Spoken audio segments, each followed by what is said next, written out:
বোঝে না সে বোঝে না কিংবা এত আনন্দ আয়োজন সবই বৃথা আমায় ছাড়া অথবা আবার ফেরে এলি রে তোমাকে চাই মেরে ইয়ারা হানমে সহ অসংখ্য জনপ্রিয় গান গেয়ে শ্রোতার হৃদয় জয় করা অরিজিৎ সিং গায়ক হিসেবে তার জনপ্রিয়তা আকাশচুম্বী এবং তার কনসার্ট মানেই উপচে পড়া ভিড়। এবার সিসিএল এর অন্যতম আলোচিত মুখ হতে চলেছেন তিনি। শোনা যাচ্ছে তিনি এইবার মাঠে নামবেন ক্রিকেটারের ভূমিকায়। যদি সত্যি অরিজিৎ ব্যাট বল হাতে খেলেন তবে তো কোনো কথাই নেই, ইডেন গার্ডেনের দর্শকদের উচ্ছ্বাস দ্বিগুণ হবে।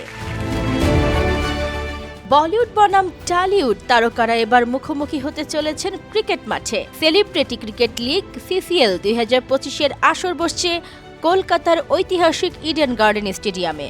বলিউড এবং ঢালিউডের একাধিক জনপ্রিয় তারকা এই জমকালো লিগে অংশ নিতে চলেছেন। সেলিব্রিটি লিগের অন্যতম শক্তিশালী দল বেঙ্গল টাইগার টিমটির অধিনায়ক এবারও থাকছেন যিশু সেনগুপ্ত, যিনি গতবার তার দলকে চ্যাম্পিয়ন করার পেছনে গুরুত্বপূর্ণ ভূমিকা রেখেছিলেন। বেঙ্গল টাইগার্সের টিমের মালিক হিসেবে রয়েছেন বলিউডের প্রখ্যাত প্রযোজক বনি কাপুর।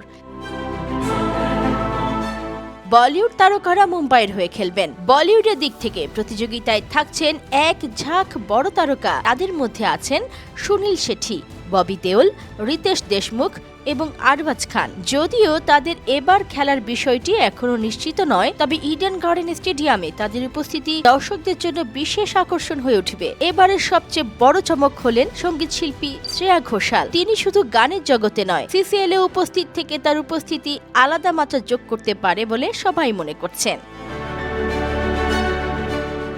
2023 সালে মার্চে অনুষ্ঠিত হয়েছিল সিসিএল এর সর্বশেষ আসর। ফাইনালে বেঙ্গল টাইগার্স 13 রানের ব্যবধানে কর্ণাটক বুলডোজার্সকে হারিয়ে চ্যাম্পিয়ন হয়।